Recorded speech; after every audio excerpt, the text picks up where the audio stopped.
y esto es Aprendo en Casa. Esta sesión de aprendizaje está dirigida a estudiantes de tercero de secundaria. El propósito de hoy será trabajar la competencia de comunicación oral y lo haremos mediante la escucha atenta de la vida y obra de uno de los escritores más notables del siglo XX, Julio Ramón Ribeiro. Probablemente has escuchado hablar de él o has leído algo escrito por él. Ribeiro es considerado el mejor cuentista peruano, lo que no quita, por supuesto, que haya muchas escritoras y muchos escritores por leer y por descubrir, pero Ribeiro siempre será uno de mis favoritos. Te invito a que veamos juntos esta historia, pero antes recuerda tener lápiz y papel cerca porque les voy a dejar dos misiones. La primera, disfrutar del programa, por supuesto, y la segunda, responder a las siguientes preguntas. ¿Qué dice Ribeiro sobre sus personajes? Y ¿sobre qué dice Ribeiro que no quiere escribir? ¿Les parece? Así que atentos y atentas, veamos esta historia.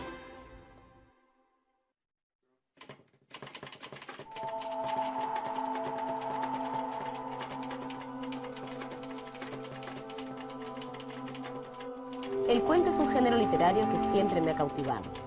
Desde niño, para ser exacto. Y más tarde, al leer a Kafka, Joyce, James, Hemingway y Borges, por citar algunos autores, descubrí nuevas probabilidades y goces en el relato breve. La lógica del absurdo, la habilidad técnica, el arte de lo no dicho, la eficacia del diálogo y la sapiencia y fantasía puestas al servicio de paradojas y parábolas intelectuales. Mis cuentos, al menos así lo creo, son el espejo de mi propia vida, la de un escritor limeño de la segunda mitad del siglo XX, educado en un ambiente de burguesía ilustrada, que vivió muchos años en Europa, que desempeñó más por necesidad que por gusto diversos trabajos y que retornó a su país con la sensación de haber perdido demasiado tiempo. Salvo quizá el empleado en escribir algunos libros, particularmente de cuentos.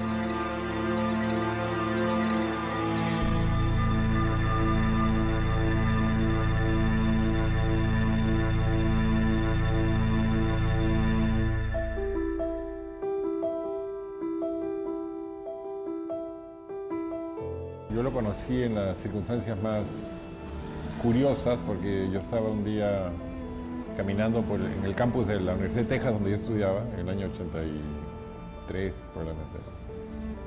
Y un amigo peruano viene y me dice, oye, se acaba de morir Julio Ramón Ribeiro. Entonces yo regresé a mi casa muy compungido, muy triste por la noticia. Escribí un texto sobre la obra de Ribeiro y sobre lo que había significado en nuestra literatura y lo envié a Lima. En esa época pues no había Facebook ni internet, las llamadas telefónicas eran muy caras, entonces lo mandé a una revista en la que yo colaboraba y de la revista me dijeron, oye, pero no sabemos que ha muerto, ¿no? Entonces me di cuenta que mi amigo se había equivocado, el que había muerto era José Jiménez Borges y se le había hecho una confusión de nombres y me había dicho que se había muerto Julio Ramón Ribeiro. Entonces, como yo tenía el texto funerario, se me ocurrió que sería interesante mandárselo. Yo no lo conocía, ¿no? En ese momento. Me contestó con una carta muy cariñosa, muy simpática, muy irónica, diciéndome, bueno, la frase de Mark Twain, ¿no? Las noticias sobre mi muerte son algo exageradas.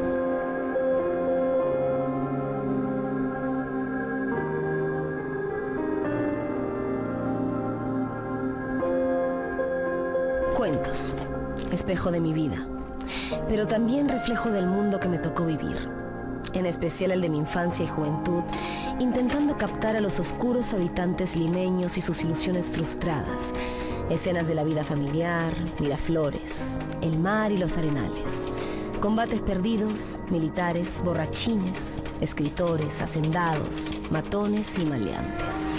Tarma y Huamanga, pero también Europa y algunas historias salidas solamente de mi fantasía.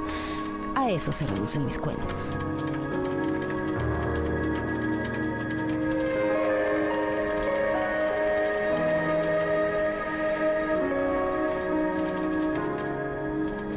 Ribeiro destaca dentro de un género que es muy importante, muy querido por los lectores, como es el cuento, ¿no? Ahora, como cuentista, él se nutre de la literatura extranjera, de la literatura francesa, por ejemplo, ¿no? de algunos autores rusos y a la vez también de algunos autores peruanos. Entonces yo creo que Rivero estaba dotado para el cuento, ¿no? Era un contador nato de historias. Y él cuenta que cuando era niño, el papá los reunía, a todos los hermanos, los sentaba y les leía cuentos. Entonces eso despertó en ellos un gusto por la lectura y luego una buena biblioteca fue la puerta de entrada para el mundo de la literatura. Es un escritor de grandes épicas, de grandes gestas, de grandes hazañas. Los personajes de él son personajes sencillos, modestos, marginales. Digamos que lo poco que cuentan en estos relatos es algo que los define, ¿no? Que los ilumina, que nos muestra para siempre quiénes son esos personajes.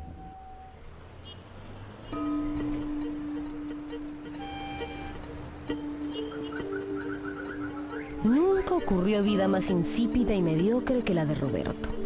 Se deslizó por el mundo inadvertidamente, como una gota de lluvia en medio de la tormenta, como una nube que navega entre las sombras.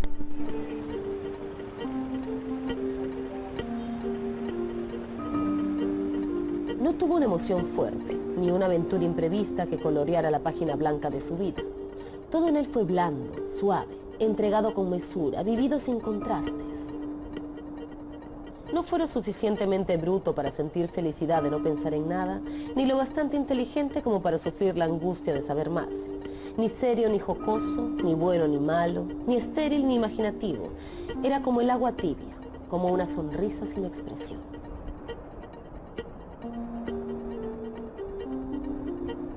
Ni siquiera un rasgo de su semblante fue llamativo u original. De mediana estatura, de complexión delgada, sus ojos carecían de potencia, como una lámpara mal encendida, y su voz era de un tono tan vulgar como corriente era el color de sus cabellos.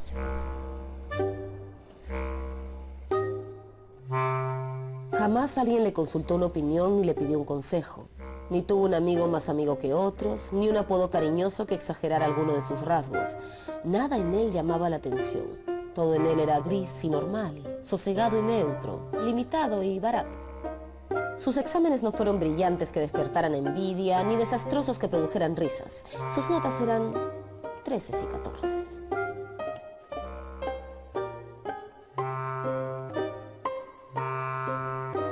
A no ser que lo vieran, no vivía en la conciencia de nadie. No se recordaba de él alguna opinión audaz o algún silencio elocuente, alguna pose elegante o alguna actitud gallarda. Lo que él hacía pronto se olvidaba, como se olvidaban todas sus palabras que solo el viento guardó. De niño en su barrio, palomilló como todo rapaz, pero a excepción de una pedrada que le cayó en la cabeza y un vidrio que rompió, no le sucedió nada notable como a otros de su edad. Jamás lo mordió un perro, ni lo tomó preso un policía, ni lo atropelló una bicicleta, ni lo maldijo una vieja.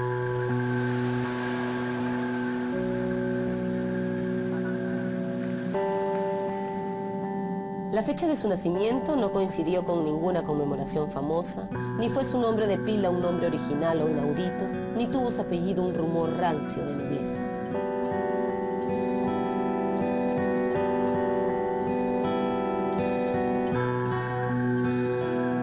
No siendo su padre un personaje notable, se vio privado de toda responsabilidad familiar, mas como tampoco descendía de un reo, no tuvo ningún complejo que ocultar.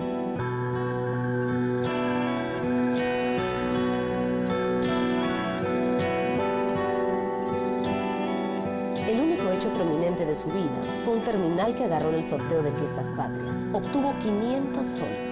Era justo que esto sucediera. De lo contrario, su vida habría sido tan absolutamente mediocre que se hubiera convertido en un caso interesante, excepcional de mediocridad, y en consecuencia hubiera dejado de ser mediocre, puesto que ya era interesante.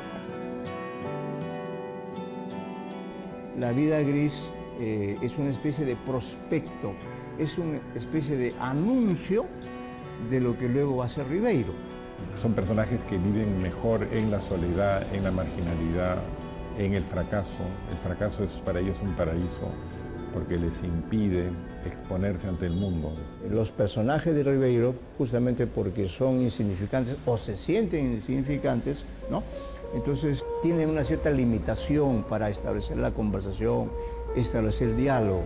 Le tienen un enorme temor a la luz pública, a la fama, al reconocimiento, no son personajes ambiciosos, aunque sí son disconformes, y nadie ha fabulado mejor que Ribeiro ese aspecto de la condición humana, ¿no?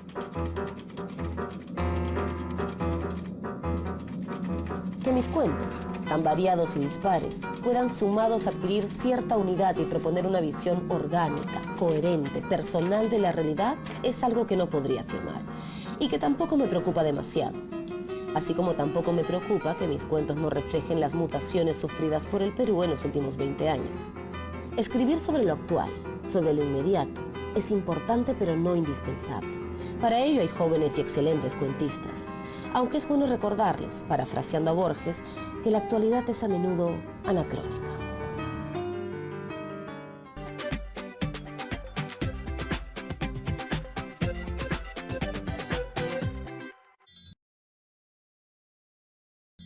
Siguiente capítulo. Nos habla las malas, las mejores. Frío.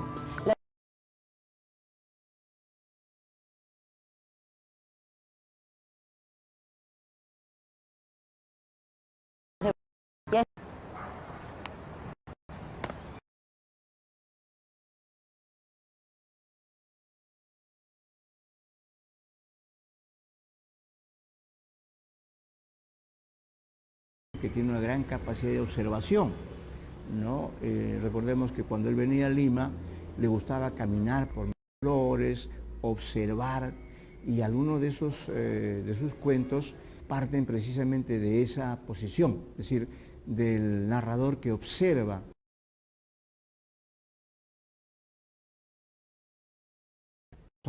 Es decir, siempre es un narrador desde fuera, un narrador invisible, o de una...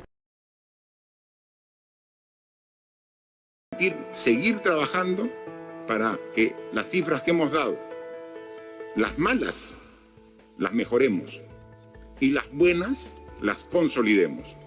¿Lo vamos a lograr? Sí lo vamos a lograr.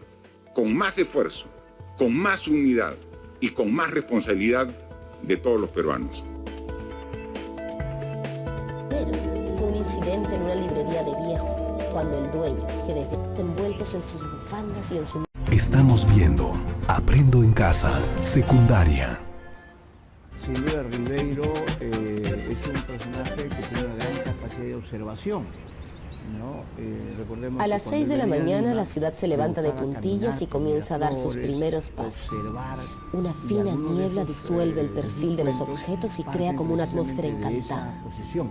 Las personas que recorren la ciudad a esa hora parece que están hechas de otra sustancia, que pertenecen a un orden de vida fantasmal. Las beatas se arrastran penosamente hasta desaparecer en los pórticos de las iglesias. Los noctámbulos, macerados por la noche, regresan a sus casas envueltos en sus bufandas y en su melancolía. Los basureros inician por la avenida Pardo su paseo siniestro, armados de escobas y de carretas. Siempre he sido... A esta hora aparecen los obreros caminando hacia el tranvía, los policías bostezando contra los árboles, los canillitas morados de frío, las sirvientas sacando los cubos de basura. Y a esta hora, por último, como a una misteriosa consigna, aparecen también los gallinazos sin plumas.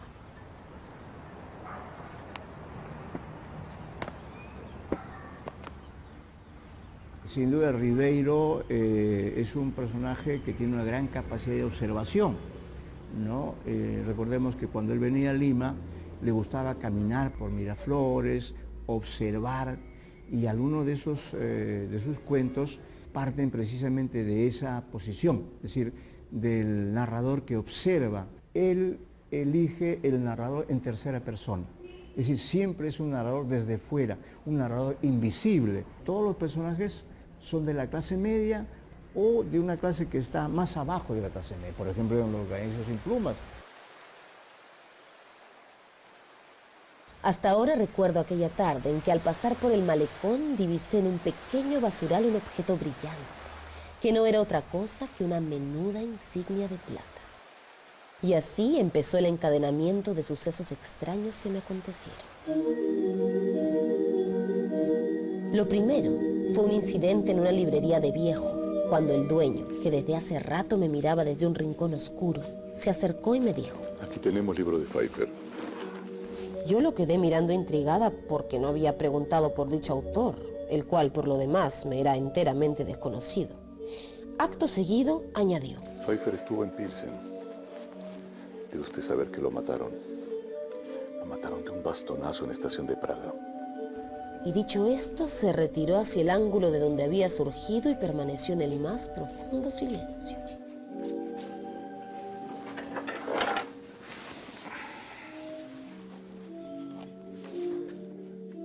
El humor aparece de diferentes formas, es un humor irónico, en forma un poco ya de caricatura, en forma de burla. Lo que ha dicho Ribeiro en ese cuento es que en realidad hemos terminado nosotros siendo menos importantes que nuestros objetos.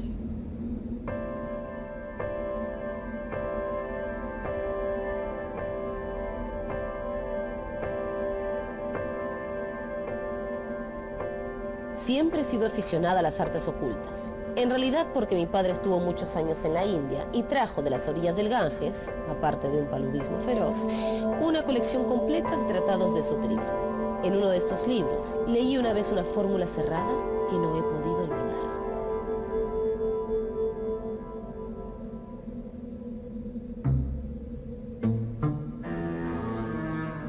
Todos tenemos un doble en las antípodas, pero encontrarlo es muy difícil, porque los dobles tienden a ser siempre el movimiento contrario. Con el tiempo, la idea del doble se me empezó a hacer obsesiva. Me di cuenta que las antípodas de donde yo estaba correspondían a la ciudad australiana de Sydney. Y recordé que tenía una tía lejana viviendo en Melbourne y que podía ir a visitarla. Y así, 1000 ideas descabelladas más fueron surgiendo. Cuando aterricé, me di cuenta de lo absurda de mi determinación. Quise volver en el mismo avión y hasta me enteré de que mi tía lejana hacía años había muerto. Luego de un largo debate decidí que después de tan fatigoso viaje era mejor quedarme unos días. Me quedé 7 semanas. Yo creo que lo que Ribeiro nos quiere decir en realidad es que no hay una verdad universal, no hay una verdad absoluta. Creo que la idea de su obra es que toda nuestra percepción del mundo está hecha de mosaico de retazos, fragmentos, y que estos no tienen coherencia entre sí. Las historias de los cuentos deben entretener, conmover, intrigar o sorprender. El estilo, por otro lado, debe ser directo, sencillo y sin ornamentos. Dejemos eso para la poesía y la novela. El cuento debe, por otro lado, solo mostrar, no enseñar. De otro modo, sería una moraleja.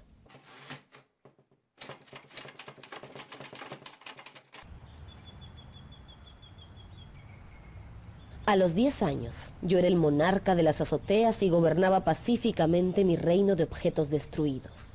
Las azoteas eran los recintos aéreos donde las personas mayores enviaban las cosas que no servían para nada.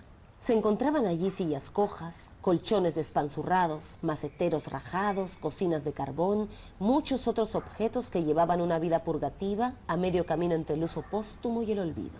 Entre todos estos trastos yo erraba omnipotente, ejerciendo la potestad que me fue negada en los bajos.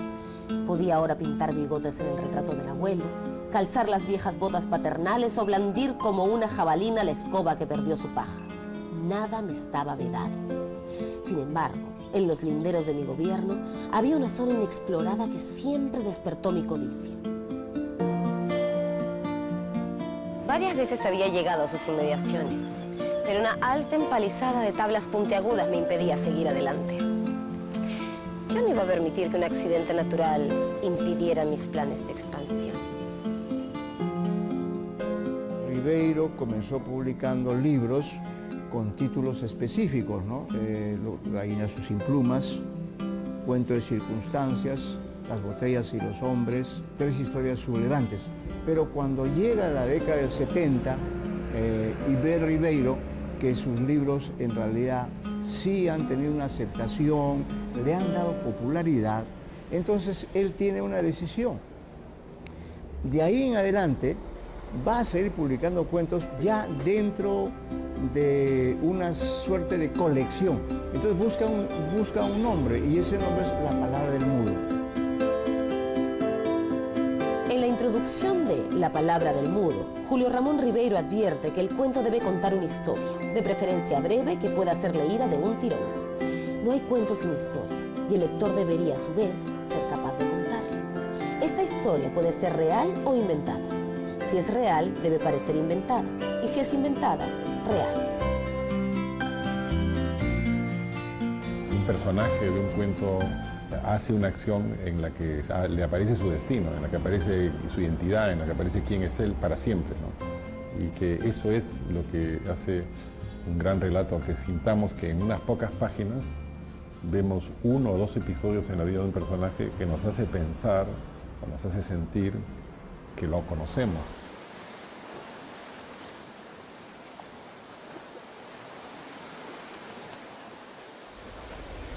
Nosotros somos como liguerilla, como esa planta salvaje que brota y se multiplica en los lugares más amargos y áridos. Mírenla cómo crece en el arenal, en los cantos rodados, en las acequias sin riego, en los muladares. Ella no le pide permiso a nadie, solo un pedazo para sobrevivir. No le dan tregua ni el sol, ni la sal de los vientos de los mares, la pisan hombres y tractores y ella sigue creciendo, alimentándose de piedra y de basura. Por eso digo que somos como liguerilla. Nosotros, la gente de pueblo. Allí donde un hombre de la costa ve una higuerilla, hace su casa, porque sabe que allí podrá también él vivir.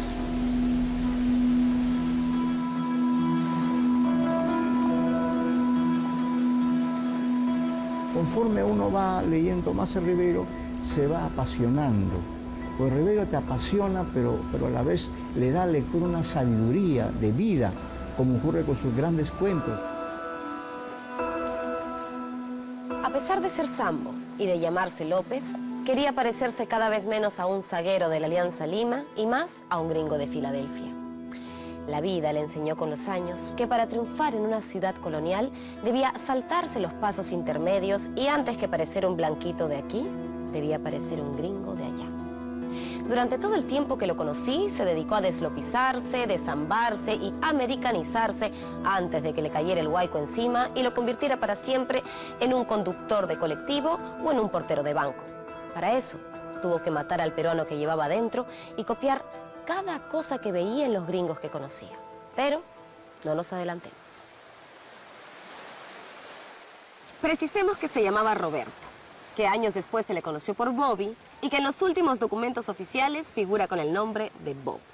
En su vertiginosa ascensión hacia la nada, fue perdiendo en cada etapa de su vida una sílaba de su nombre. Todo empezó una tarde en que los blanquiñosos del barrio nos juntamos a jugar pelota en la Plaza Bolognesi. Eran las vacaciones y los muchachos de los chalets vecinos nos juntábamos a ver qué hacíamos con esas interminables tardes de verano. Roberto también venía a la plaza, a pesar de ser de un colegio fiscal y no vivir en un chalet, sino en el último callejón del barrio. Venía a ver jugar a las muchachas y a ser saludado por algún blanquiñoso que lo había visto crecer y que sabía que era hijo de la lavandera. Pero sobre todo, Roberto venía a ver a Queta. Todos estábamos enamorados de Queta, que había sido elegida por segundo año consecutivo reina de la representación de fin de curso. Fue una fatídica bola la que alguien arrojó esa tarde y que Queca no llegó a alcanzar y que rodó hacia la banca donde Roberto, solitario, observaba. Era la ocasión que esperaba desde hacía tanto tiempo. De un salto aterrizó en el césped, gateó entre los macizos de flores, saltó el seto de granadilla, metió los pies en una acequia y atrapó la pelota que estaba a punto de meterse bajo las ruedas de un carro. Pero, cuando se le alcanzaba, Queca, que ya estiraba los brazos, pareció cambiar de lente y ver algo que nunca había mirado. Un ser retaco, oscuro, bembudo y de cabello ensortijado.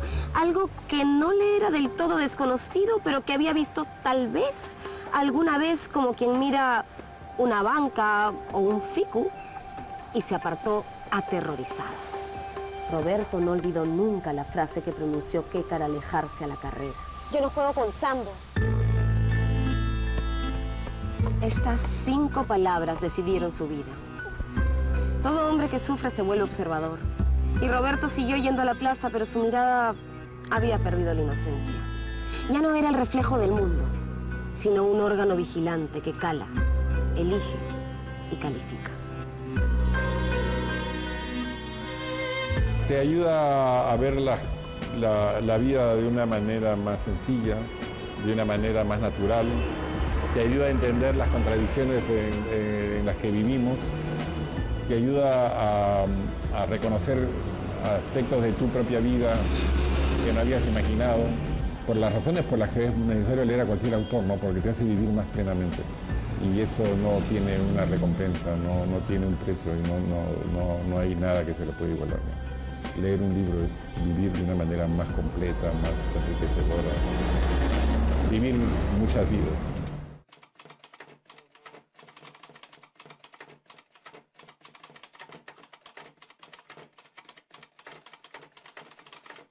El cuento admite todas las técnicas y los personajes deberán tomar decisiones que pongan en juego su destino. No deben haber tiempos muertos y todo debe conducir a un único final, por más sorpresivo que este sea.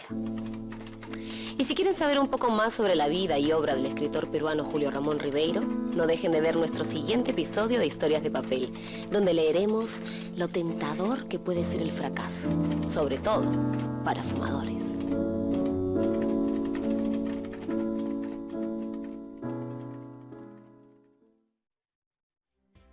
El video que acabamos de ver fue uno de los casi 50 episodios del programa de literatura Historias de Papel que hicimos durante 4 años. Fue el resultado de un grupo de personas que creíamos que a través de la literatura podíamos ingresar a nuevos mundos y conocer más de nosotros mismos. En el caso de Julio Ramón Ribeiro, por ejemplo, hemos aprendido cómo era la ciudad, los efectos de la llamada modernidad y cómo vivían los jóvenes en los 50 y muchas cosas más. ¿Se imaginan cómo era todo?